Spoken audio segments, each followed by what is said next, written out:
শীত চলে যাওয়ার আগে শীতের পালং শাক দিয়ে বানিয়ে নাও পালং শাকের রায়তা। যাদের পালং শাক পছন্দ নয় তারাও একবার বানিয়ে দেখতে পারো এই রায়তা।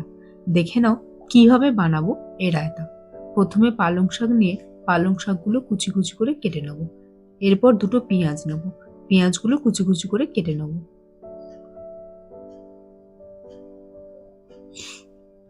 এরপর কড়াই গরম করে সর্ষের তেল দিয়ে দেবো।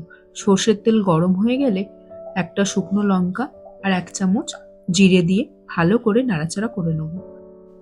1 চামচ হিং দিয়ে রসুন কুচি ও 1 চামচ আদা বাটা দিয়ে 2 মিনিট নাড়াচাড়া করে নেব।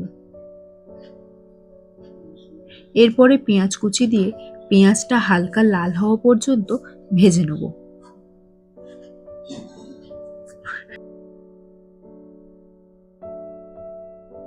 এরপর দিয়ে দেব কিছু মশলা, জিরে গুঁড়ো, হলুদ গুঁড়ো, লঙ্কা গুঁড়ো, লবণ দিয়ে ভালো করে মশলাটা ভেজে নেব।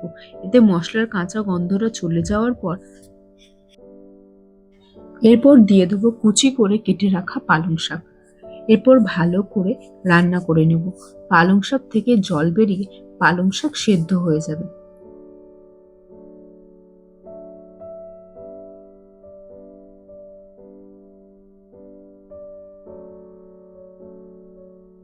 এরপর দিয়ে দেবো অল্প পরিমাণ চিনি দিয়ে ভালো করে নাড়াচাড়া করে নেব।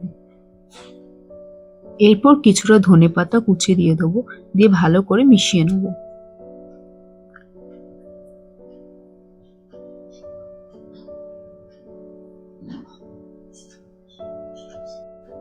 ভালো করে ফ্যাটানো টক দই দিয়ে দেবো।